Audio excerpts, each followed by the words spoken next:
سلام عزیز دل، خوش اومدی. خوشحالم که اینجایی. پرزنت باش، خودت باش و لذت ببر. خب امروز حرکتی با من یاد میگیری به نام کتواک. کتواک رو میشناسی؟ هزار دفعه شنیدی، شاید هم بیشتر.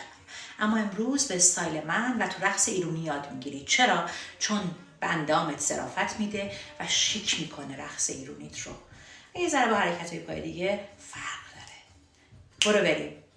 مرحله اول، لبخند یادت نره.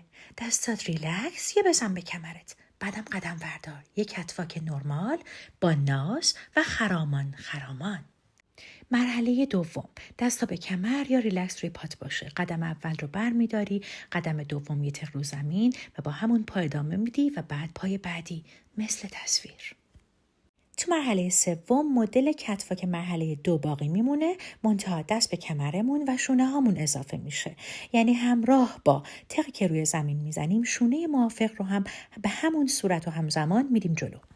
و چهارمین آخرین مرحله امروز، دستمون آزاد و ریلکسن چون میخوایم تلفیقش کنیم با کتواک مرحله 2. قدم اول رو که برمیداریم هیچی، قدم دومو که باهاش تق میزنیم، دستمون که به حالت المانند هست رو به صورت ناز و آروم از زیر چونمون میاریم بالا و رها میکنیم. به همین راحتی. نگاه کنین تو تصویر. حالا بریم با آهنگ با هم برقصیم. بریم. من در تب و تاب تو خانه خراب تو